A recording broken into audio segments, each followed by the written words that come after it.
ऐसा नहीं है। 2020 में हम एक वीडियो बनाए थे, उसमें हमने कहा था कि भारत को कम से कम 6 महीने का तेल रखना चाहिए। अभी वर्तमान समय में भारत केवल 1.5 महीने का रखता है, 45 दिन का। और आपको विश्वास ना हो तो आप देखिएगा, 30 अप्रैल 2020 को हमने एक वीडियो बनाया था, आज से 6 साल पहले बनाए थे, और उसमें हम बताए थे कि उस समय लॉकडाउन लगा हुआ था, पेट्रोलियम के प्राइस बहुत कम थे।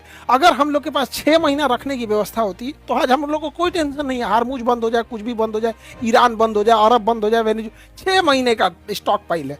लेकिन हम लोग के पास अभी भी 45 दिन का। 6 साल में नहीं सुधर पाया। यहाँ पे क्या सुधरेगा? देखिए, अमेरिका के पास और इजराइल के पास फायर पावर तो बहुत ज्यादा है। वो सीरिया को निपटा दिए, इराक को निपटा दिए, अफगानिस्तान को निपटा दिए। तो अगर वो चाहें तो अमेरिका ईरान को भी आराम से निपटा सकता है, उसके पास टेक्नोलॉजी की कोई कमी नहीं। लेकिन अगर ईरान ज्यादा दिन, केवल 30 दिन इस युद्ध को खींच ले गया ना, तो इन लोग के पास पूरा एयर डिफेंस बहुत शॉर्टेज आ जाएगा। और 100% यहाँ नहीं ना लगा सकते, फिर उधर रूस चढ़ जाएगा, वहां पे यूक्रेन पिटाने लगेगा यहाँ, तो ये लंबा खींच देगा।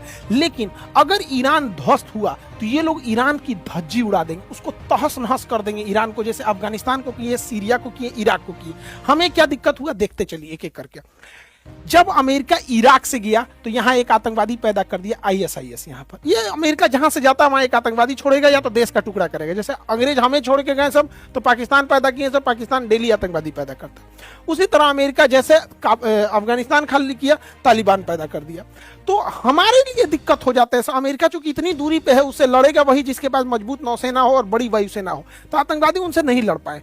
लेकिन यहाँ पे जब वो जाएगा तो सोचिए, अगर वो देश जो यहाँ पे रहने वाला है, एक इंसान को कैसा लगेगा कि उसके सुप्रीम लीडर को कोई बम से मार दे, या उसके प्राइम मिनिस्टर को कोई मार दे, उसके थल सेनापति, नौसेना पर सबको मार दे, तो कोई ना कोई इंसान तो इसका बदला लेगा। कोई भी इंसान, हम श्रीलंका के राष्ट्रपति को मार देगा, वो भी बदला लेगा।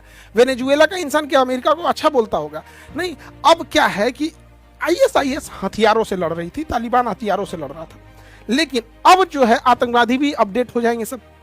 सोच रहे कोई ऐसा केमिकल बना दे जो गाड़ियों के धुआं में डाल दे, गाड़ियों की टंकी में वहां पेट्रोल के साथ धुआं लेके उड़ जाए, पूरे मोहल्ला साफ कर दे सब। सोच रहा यूरेनियम अगर उनके हाथ में लग गया तो यूरेनियम को अगर वो नदी, नहर या कहीं डाल दे और वो खेती में आ जाए तो लाखों लाख लोग को मार सकता है।